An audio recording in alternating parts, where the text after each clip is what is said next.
morning, grinders. Welcome to RotoGrinders Today. I'm Jordan Cooper, a.k.a. BlenderHD. BlenderHD. You're going to follow me on Twitter. It's Monday, December 4th. You know what we do on Mondays? We bring in James McCool because it's Mondays with McCool. James McCool, the co-author with me of The Theory of Daily Fantasy Sports, 15-hour audio DFS masterclass you can pick up at theoryofdfs.com. Hit that thumbs up button. First thing in the door. It's Monday. It's a little bit chilly, a little bit cold. So hit that thumbs up button. Hit the subscribe button. Hit the notification bell to know when we go live. James, I had a good day in props. I made money in DFS on DraftKings. FanDuel, not so much. Apparently, the narrative is now the Sims have destroyed DFS. Apparently, I look on Twitter, and based on the ownership that we've seen, and we'll look at results DB, obviously. That's why we review this past slate on the show. And James Thrash even posted a bunch of stuff earlier today about, do you think the Sims are having a big impact on ownership? James, did the Sims kill everything?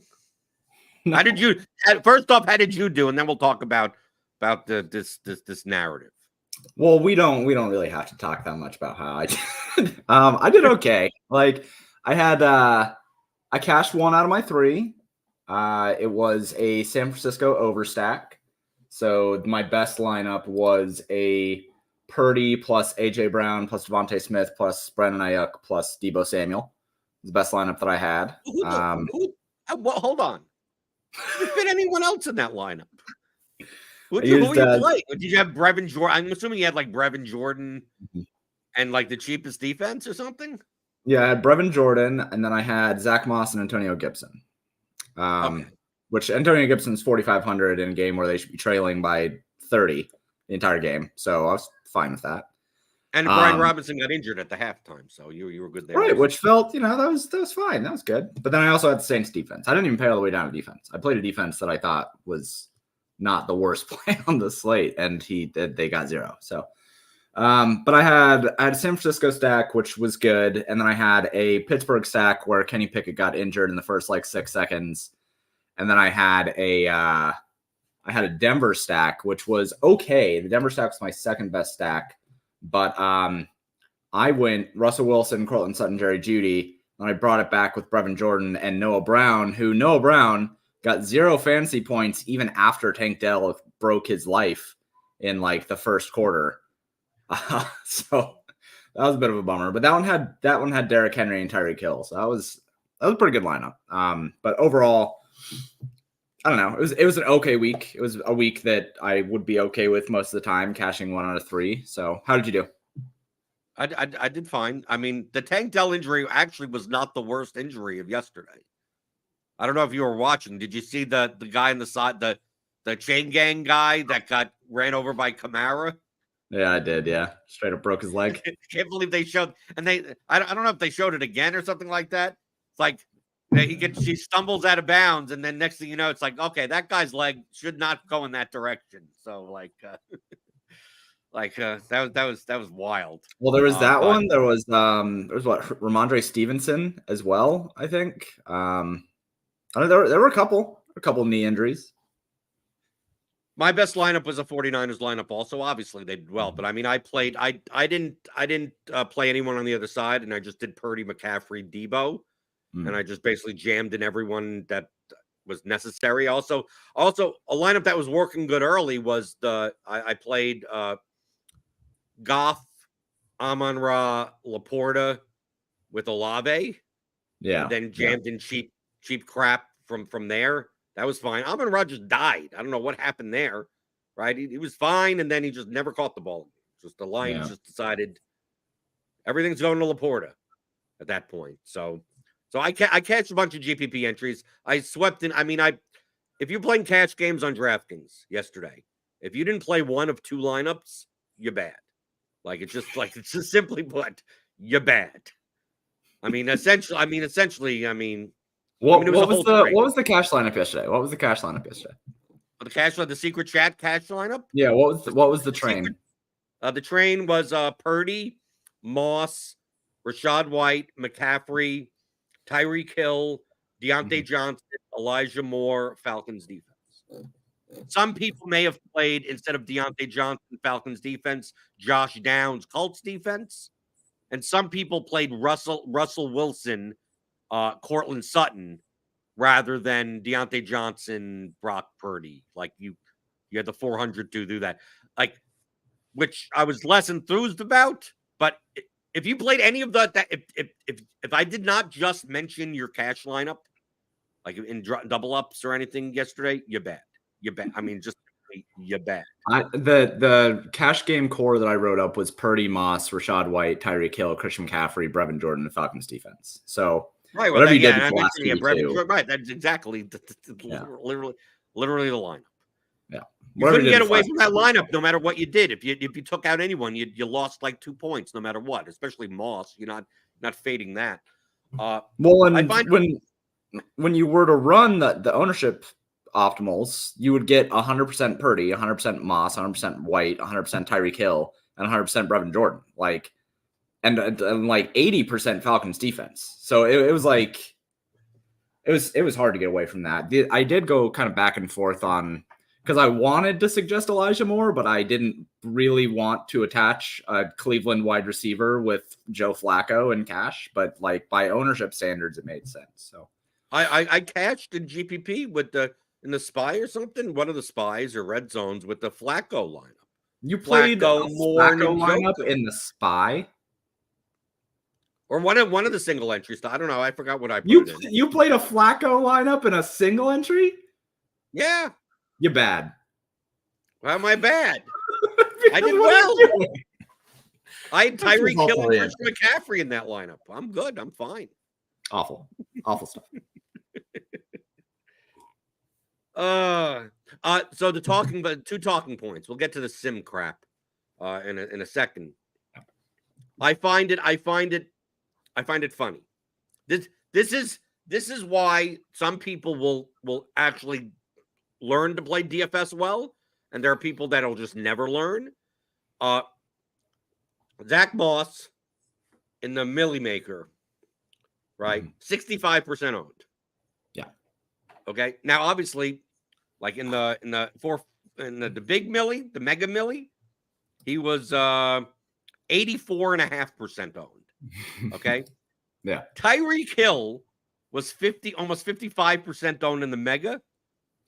45% owned in the Millie. Tyreek Hill was 45% owned. Tyreek Hill obviously smashed, right? 35 points. It possibly could have had more than that. Yeah. Had the game been somewhat competitive. Zach Moss touched the ball seemingly 100 times inside the 10 and didn't score a touchdown. 7.7 points at 65% ownership. And if I told you that if I replayed that slate over and over again, I'd be much more likely to fade Tyreek than Zach Moss still, based on price and position. Mm-hmm. Yet people's takeaway from this could be, oh, look, everyone said, like, I played Zach Moss in all 12 of my GPP lineups. Mm-hmm. And to be fair, people won GPPs with Zach Moss in their lineup. Yeah, I mean, he's in 72% of the top 1% lineups. Like right. At getting 7 points for 4,600 isn't great, but it also doesn't kill you when he's also like 65% owned. Right. Tyreek Hill, if he got only like 18 points, you're dead. You're not winning first at 9,600 because you don't have salary for the rest of your lineup. So people's takeaways a lot for the past slate is like, oh, you could have faded. Anyone that faded Zach Moss probably did well. Anyone that jammed in Tyreek Hill probably crushed. But that really isn't the case. Like, yeah, fun fact. In 2 of my 3 lineups, I didn't have Zach Moss. And in all of my lineups, in those 2 lineups, I had Tyreek Hill. Guess which lineups didn't cash? The ones with Tyreek Hill, not Zach Moss. The one with Zach Moss cashed because I was able to stack the entirety of San Francisco, Philadelphia. Right. But I just think people would be very results oriented and look and go, oh, look, the chalkiest Chalkerson guy failed. So that means the next time a situation like this comes up, then there's okay. Oh, you don't have to play. You don't have to play a guy with a 77-yard rushing prop and minus 160 touchdown prop and projects for 17, 18 points as a mean at the same price as a wide receiver 2 of a garbage team or something like that, like in a running back spot. Yeah, Zach Moss, what I basically wrote up was, it's not that he's a bad play by any means. Like, he's a really good play. He projects well. The odds on his props, like you mentioned, were really good. I did note that you have to, anytime that a player is 60% owned in NFL, you have to think about the downside. Like, you can't just blindly play that, even if they project really, really well. I blindly played it. Well, yeah, but we discussed this at the beginning. You're bad. So, well, you have to be cognizant of how you're building your lineups. You have to think about the way that you put together lineups and the way that downside can be built in. Basically, at the end of the way that I was breaking down the slate, the only thing that I said in regards to whether you should or shouldn't play Zach Moss is that you should not play him and Tyreek Hill together. Simply because of the combinatorial. You can still do that. You'd have to be even more cognizant of the rest of your life. Right. But I write things into the easiest path towards having some sort of success. And the combinatorial implications of having Zach Moss and Tyreek Hill when they would be so highly combined together, this is why we built the correlation matrix. This is why we built tools that let you see the highest combinations. In large field GPPs, I thought that it was important to avoid Zach Moss and Tyreek Hill together. In single entry, you just play them together because they're 60% owned and they both project incredibly well. But in larger fields, I thought that it was important to separate those two. You didn't have to. You played Joe Flacco. Yeah, well, don't play Joe Flacco. That's what you do. I play Zach Moss, Tyreek Hill, and then I played Kenny Pickett and George Pickens, and then it doesn't matter. No, I get that, but it's still like you still have to think about these things. You do still have to think about these things because not everybody is going to play Joe frickin' Flacco or Kenny Pickett. So you still have to play Derek Carr, Chris Olave, Juwan Johnson 0, and then it doesn't matter what Tyreek Hill gets. Right, but most people are not going to be playing the Derek. You are thinking in a way of when you build out your lineups and say, oh, well, I already have Kenny Pickett and George Pickens, which is the same thing that I did for the most part. Like you are thinking through that way, but most people who are building out lineups and reading content and everything like that are just looking and saying, oh, I'm going to play this combo and it's going to let me get Brock Purdy and Brandon Ayuk, or it's going to let me get Russell Wilson, Christian McCaffrey, and Cortland Sutton. Like the reason why I wrote that is for the people who are thinking that way and the people who are just looking at the projections. Because when you just look at the projections, you're going to come up with a really, really highly correlated and highly possibly duplicated lineup based on having Zach Moss and Tyreek Hill together. You have to think about those. They bad. You, Jordan, do not have to think about those things. Be good, they bad. No, you're bad because you played a Joe freaking Flacco lineup. I can't have the Joe Flacco lineup. What do you? Does it matter? It was a single entry. What are you doing? Anyway, what? He was 0.71% owned. Why can't I do that? Because that sucks. That's why. People are what?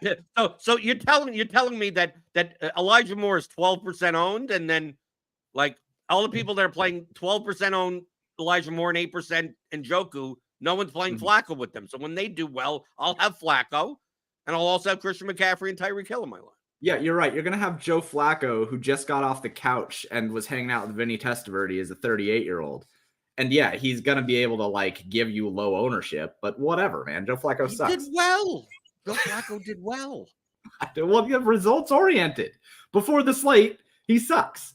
Anyway, 600. What? I don't care. Let's just throws to 201. I'm fine. Anyway, you're bad, and people need to think about these things still. Anyway, Zach Moss was a great play in single entry. Tyreek Hill was a great play in single entry.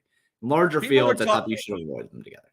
People were talking about, like I saw on Twitter, like ownership. Oh, the ownership is way. Let me look at the regular Millie. The thing that I adjust owner, like when people complain about ownership projections, I'm off on certain people. I mean, often enough, certain people, but in general, directionally, like dude, people I think people underestimate. It's not a Sims thing. They underestimate people, especially in large field contests like the Millie, will play players that fit one of these three criteria way more than what you would expect. One, if they're great plays, like Zach Moss, Tyreek Hill, head above shoulders at their positions, the best plays on the slate, right? So they're gonna be higher owned than you think. Whatever our RotoGrinders projected ownership is, it's gonna be higher. Number two, people like playing high total good in game environments. So like if you see a game that looks good, like from a football standpoint of like, oh, a lot of points are going to be scored, people are going to gravitate to it. So if people are playing the Dolphins, they're going to play other Dolphins. They're going to play anyone against the Dolphins, like anything in that game. Eagles, 49ers, it's like if people are playing Purdy, it's like playing McCaffrey. You're going to see a lot more of those games. You're not going to see Breece Hall. Breece Hall could project decently and be like, who the hell wants to play a Jet? Mm-hmm. So we'll have his projected ownership based on his actual mean projection of like 12 or something, 13, as like 4 or 5, like 5%, 6%. No, he'll be like 2% because people don't want to play Jets. People don't want to play Falcons. Bijan's owners, like you take a look at the game environments and go, people gravitate to good game environments. So any players from good game environments, they're going to be way more owned than you think. And the bad game environments are going to be way less owned than you think. And the third is recency bias, right? Anyone that did well last week and, that type of stuff. But then you also have to look at salary. So you take a look and people like Curtis Samuel, 23% owned. How the hell does that happen? Well, yeah, because he put up 20 fantasy points last game. Well, that, and also there are tons of people playing Tyreek Hill. They're playing Dolphins. Right. So you take a look at like Sam Howell was 14% owned. Tua was 17%. Look at this game. This game accounted for 31% of quarterback ownership, and people correlate with their quarterbacks. So you're going to see a lot of Tua, Tyreek, McLaurin, Samuel, Logan Thomas, Sam Howell on the other side, Jalen Waddle coming back. You're going to see a lot of that stuff, even though your ownership projections, or if you simmed a rational field, the ownership wouldn't come out to be this in a rational field. The thing is that the field isn't rational. Right. Ownership projections almost assume the field is at least close to rational. And have you seen DFS players? Have you seen them? I mean, I'm talking about the bad ones. Have you heard of them? Yeah. They're not rational. These aren't rational. These are people that cannot be negotiated with. They are not rational. So that's why ownership projections could be. Look, Taysom Hill was 4% owned in a quarterback slot on DraftKings at 5,200. No, Taysom Hill was high. Taysom Hill was higher owned than Joe Flacco, James. and he should have been because Joe Flacco. Well, Flacco beat him. He got 17, and Taysom Hill got 15. Results oriented. Results. I agree with you. People. One of the things that I ran into when I was building out a contest sim, and something that I still think that the field is not doing well enough, is when you build out a contest sim, you have to be really, really careful not to build a contest sim that builds good lineups. Which sounds weird, but like a portion of your contest sim has to suck. Like a good portion of your contest sim has to just be bad. A big portion of you download the CSV to the Millie Maker and you're trying to build line. Like, dude, I would say a good 10 to 15% of lineups are lineups that you look at and you go, I don't know what person put this. I mean, it's not like it's illogical, right? Like there are illogical lineups. There are people that put in well projected lineups that just like, well, if you were going to play that guy, why didn't you play this guy because he's correlated with the other guy? Like there are stuff like that. But I can tell you there's 10, 15% of lineups that you literally look at and you go, not sure really, probably 3 Jets receivers in the lineup without Tim Boyle kind of doesn't make sense. And why did you leave 2,800 on the table? Like it's one of those, like those are those lineups of like, I don't know how you even get to that. I just like, was this the default? Is this one of these things where it just defaults to that and he never changed it or something? Like you get a lot of those lineups, and good luck, James. You're on your end trying to make contest sims. How the hell do you predict what those lineups look like? Oh, no. I have a really good way to solve it.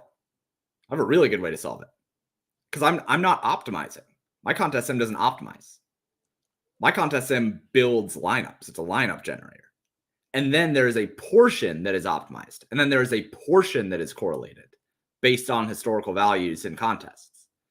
So like there's a large portion. There's like, I don't know what the like exact amount of it in the contest sim is because it runs on some random generation, but like there's at least 15 to 20% of the field in my contest sim that is just like lineups thrown together. They're like literally, it might be like a $44,000 lineup that is not correlated at all and has 5 Jets players.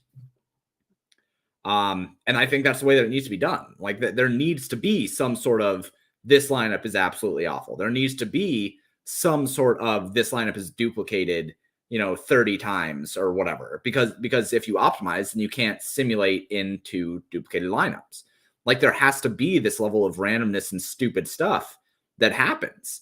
And like, I just think that a lot, especially when we talk about contest sims, and I talked about this over on my YouTube channel, so many of the contest sim models that are built out there are being used to like try to say that the field is good when it's not. Like so much of the field is bad.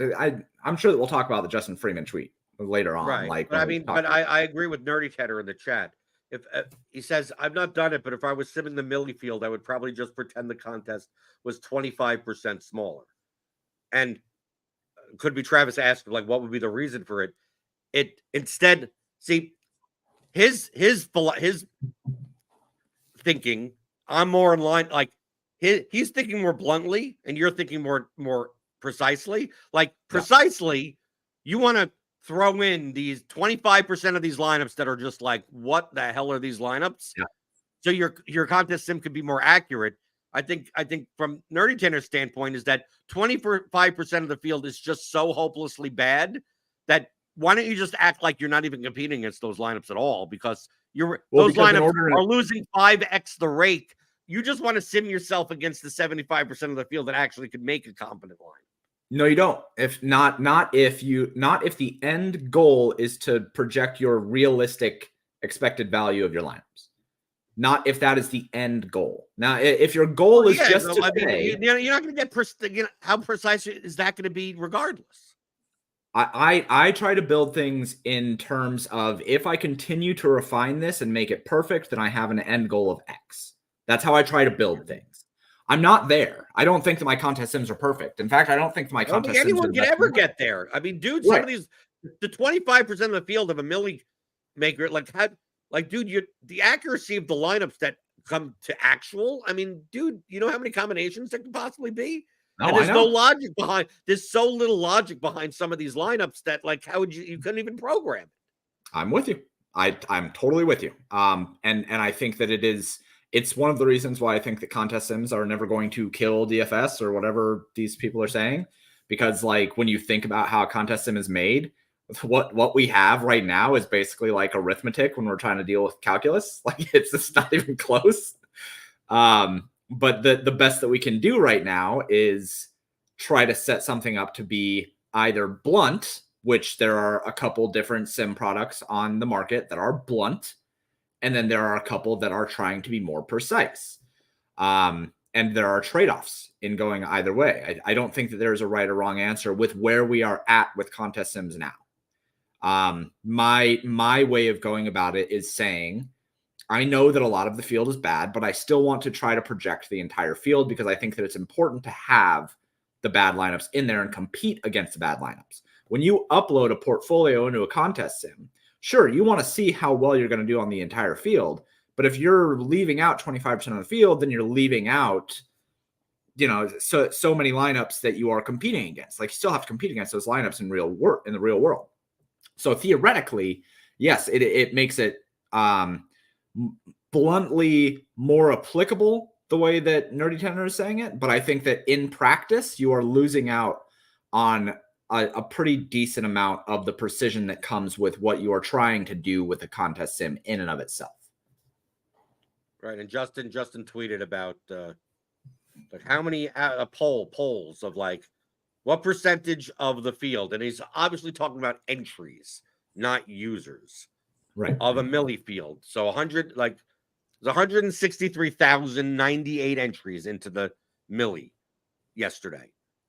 What percentage would you say are created by either sims or an optimizer, some methodology that doesn't involve you like hand selecting plays and plugging them in and building manually to some degree, right? So like how many are these are built by Lineup HQ or by Insert Your Optimizer or Sim Labs or Insert Sim Product or and the poll last time I checked the poll results, the most popular was like 50+%, and I laughed. That is hilariously wrong. That is drastically. I tweeted that. I said this is it's like people don't understand how much of a bubble that we're in. Yeah. I said that as far as hand built, I clicked 35%, but it's probably closer to 50. Like it's a lot of hand builds. Because like think about the dynamics of this, right? And you agree with me on this. But think about the dynamics of what a field like the Milli Maker is built up of. If you say, let's assume that 35% of the field is hand building. All right, let's assume you chose that option. That would mean that we have another 65% of all entries to be made up by optimizers and simulations. So then you have to think, all right, what is the deviation between those two? And when you think about it that way, are you trying to say that maybe 50% is built up by optimizers and then 15% is built up by sims? I don't think that more than 10% is built up by sims right now. I don't even think more than 5% is built up by sims right now. I would guess it's somewhere in the 2 to 3% range. And that's only by the super users. That's not even by like the dudes. So like if 5 to 10% is simulated lineups, that would have to assume that 60% of the field is made up by optimizers, and that's just wrong. 60% of the field doesn't even have access to an optimizer. So that is just drastically wrong. Drastically. And it goes back to what we were just saying. 20 to 25% of the field is just freaking dead. Like just straight up dead. And those people we're are specifically talking about the $20 main milli contest. Yeah, the largest field contest. Or we're not even talking about the slant. We're not talking about other sports. We're talking about this contest. I don't think people realize that on a given Sunday during football season, 3 million plus people play on DraftKings. Individual users, 3 million. Yeah. There's only 163,000 entries into this, but I mean, obviously there's other contests and other, right? And this is and I'm citing a figure from like 3 years ago. Okay. So 3 million people, there are 3 million active users on DraftKings, DFS, not Sportsbook, DFS on a Sunday. Yeah. 300 individual active. And we're talking about like, oh, do you think the sim products are like, dude, do you know how many people wake up in the morning and put together a $20 lottery ticket for this contest? That's the bulk of who plays this. That's why these edges exist. Yeah. So like it comes back to the same things of like when I've told people, like I've seen the data on how many people late swap, like users, and it's like so drastically low, like low, that you'd be like, how is it possible? Like you would think that wouldn't they know? It's like, no, most of the audience, I was told, as a proxy. This is what I was told a couple of years ago. If DraftKings sent out a survey, they haven't done this, but he wanted to make the point to me that if DraftKings sent out a survey and to all the users on DraftKings, and the only question was, have you ever heard of RotoGrinders? That's heard, just literally heard of RotoGrinders, which is the oldest and most known daily fantasy content site ever, right? You could say, oh, maybe you're here watching and you love us, and maybe there's other places you like better. That's one thing, but who hasn't heard of RotoGrinders? Well, they said if they sent out a survey, they'd say that 90+% of people would say they'd never heard of RotoGrinders. Right. 90% of people don't have access to a basic projection system. But basic. These are people just building lineups because they just are building a lineup.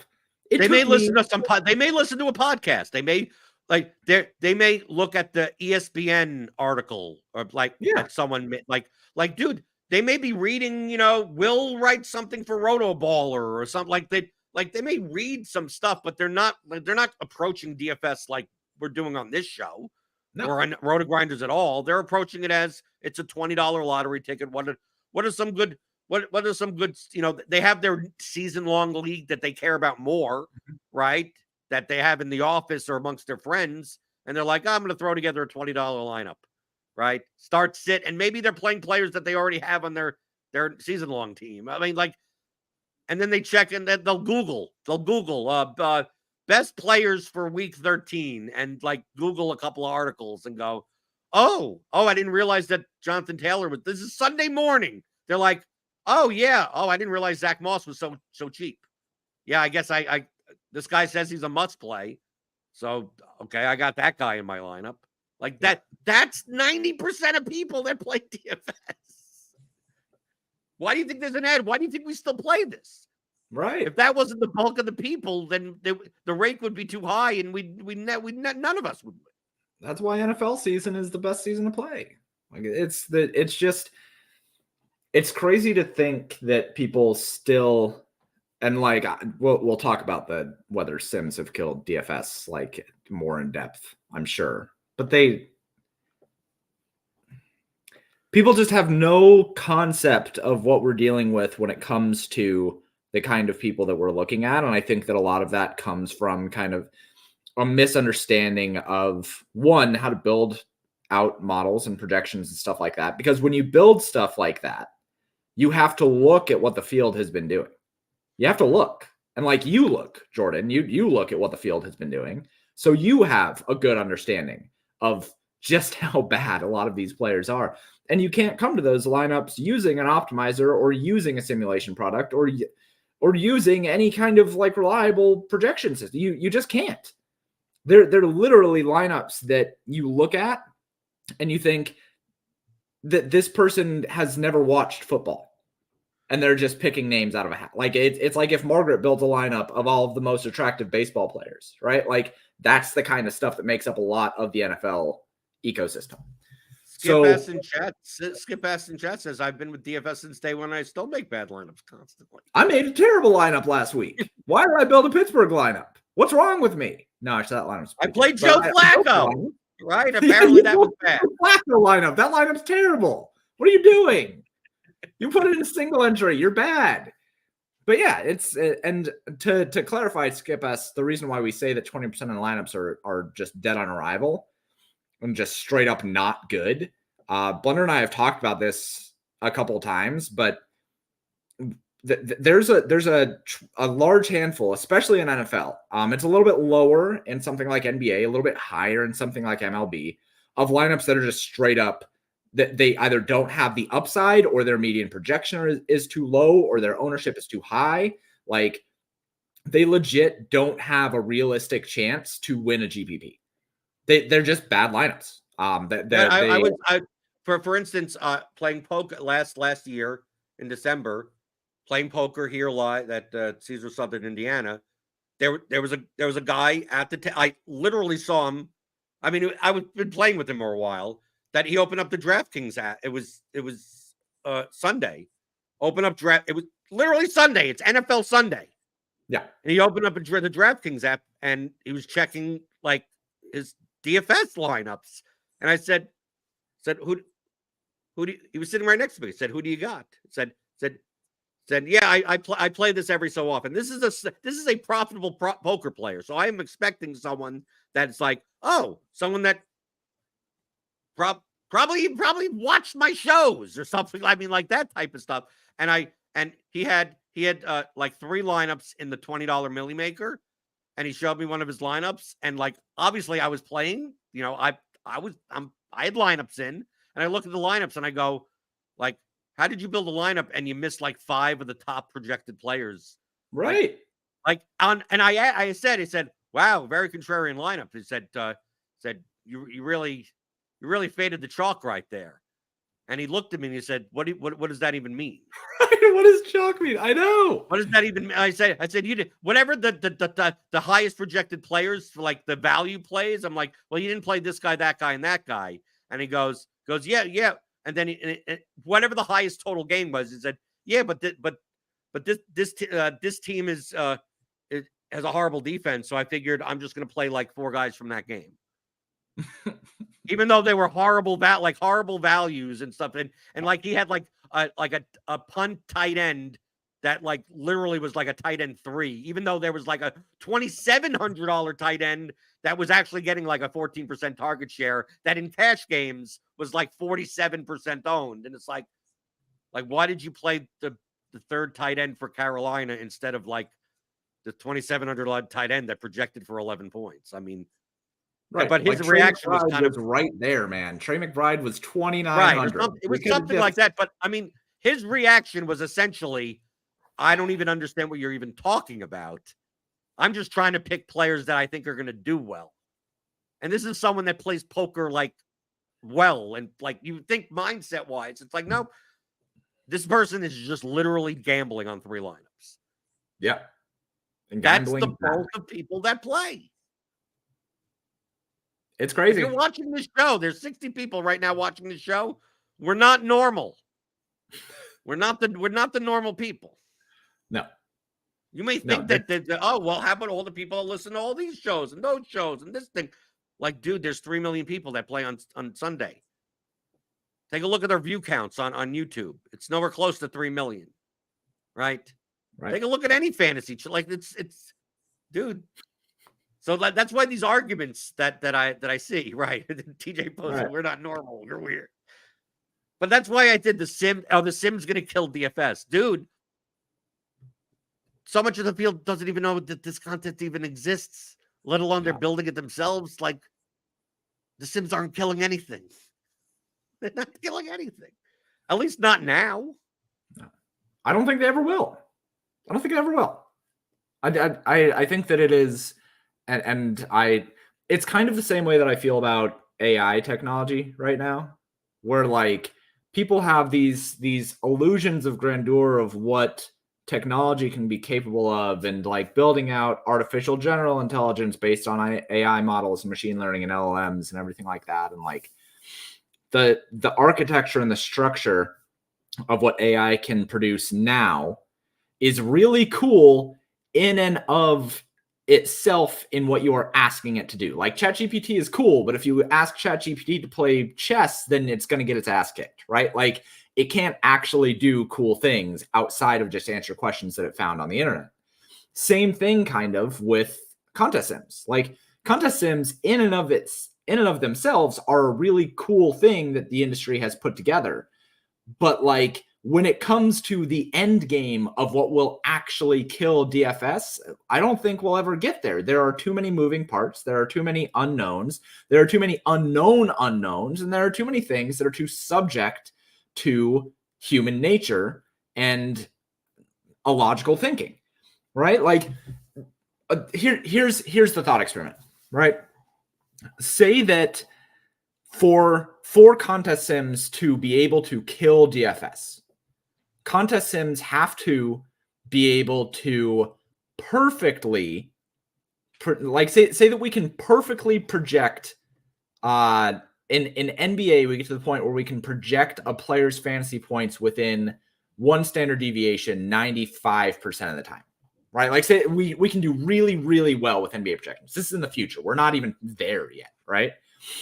Then we have to be able to project ownership to within one standard deviation 95% of the time, right? So that's where the crux is, because with contest sims, if you run a contest sim and the projected ownership for a player is 75% and their optimal ownership is 55%, all of the people who use contest sims will then drop down his ownership to below 55%, and in turn make it so his ownership then drops below the optimal rate to where then now he is under-owned and should be over-owned. You can't build a contest sim that is ever going to kill DFS because there is that nature. You can't capture that.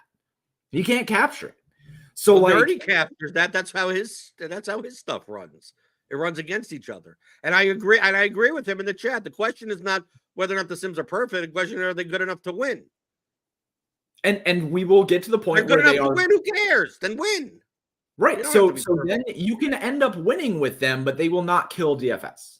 That is the point that I'm trying to make. I don't think even having these arguments means it's not even going to kill DFS. I know. We've been talking about DFS is going to be dead for 10 years, but like it's just, it's a talking point. I can still talk to smart people that you use a computer to select your lineup. That isn't what fantasy football is. And I'm like, well, thank you for your money. Thank you for contributing to. You could just Venmo me if you'd like. It's like I'm gonna suck it out of the ecosystem as much as I can, and hopefully the rake stays the way it is. But that's kind of what it like. I just wanted to like highlight, because when I see 500 responses of how many lineups are in the Millie Maker done by sims and optimizers, and people are putting in 50, 75%, I'm like, dude, it's not. You're not even in the. You're thinking. Like, dude, 75% of lineups are being put in by just guys sitting on the toilet. Right. Profitable DFS dies when not enough bad people play, full stop. Mostly agree with that. Yeah. Right.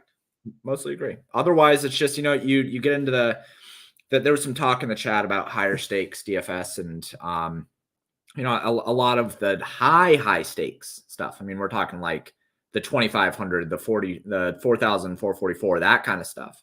The $10,000 three-mans. They're just trading money back and forth, paying the rake and just like giving each other money. No, they're waiting for whales. It's very similar to like a poker game's going on between 4 or 5 high stakes good players, and just waiting for the $1 million businessman to like he wants to play that day type of thing. Well, and that was the downfall of Sahil was that he became that whale, and that'll happen if you get to the point where you're overextending yourself. But that's kind of what it becomes at the end stage of DFS, is when people are just trading money back and forth and there's not enough people to take money from. So it's better for us, James, if people didn't get better. Oh yeah.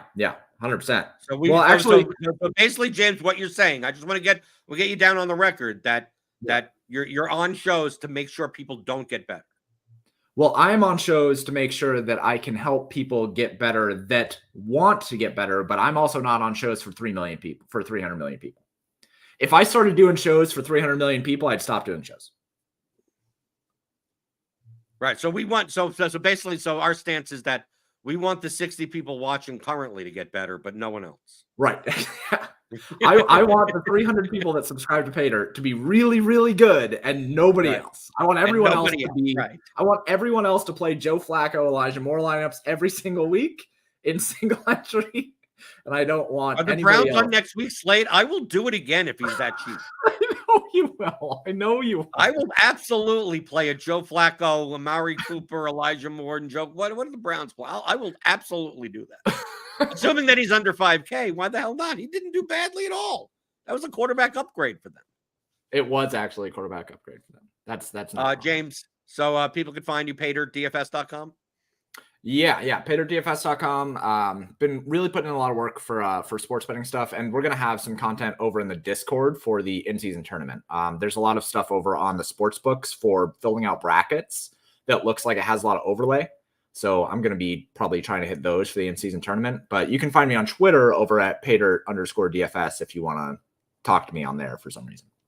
Right. And you could join our Discord as well, rotogrinders.com/Discord. I got my own channel in there for premium members. Hit that thumbs up button on your way out the door. Give me those thummy thumbs. Hit the subscribe button if you're new here. Hit the notification bell to always know when we go live. We got NBA stuff today. We got the Monday Night Football. We got a pre-lock show. We got Sim Labs. You can still use that for free for the time being. Make your showdown lineups. We got an NHL slate. We got tons of stuff going on. So subscribe to RotoGrinders. Click on that link in the description. Get $10 off your first month, and I'll see you tomorrow. Oh, Tim's on tomorrow. We got some NHL because there's not much going on Tuesday. So I'll see you then, as I always do, Monday through Friday, 11 o'clock Eastern, talking about all things you're thinking about in daily fantasy, props, and pick'em on RotoGrinders Today.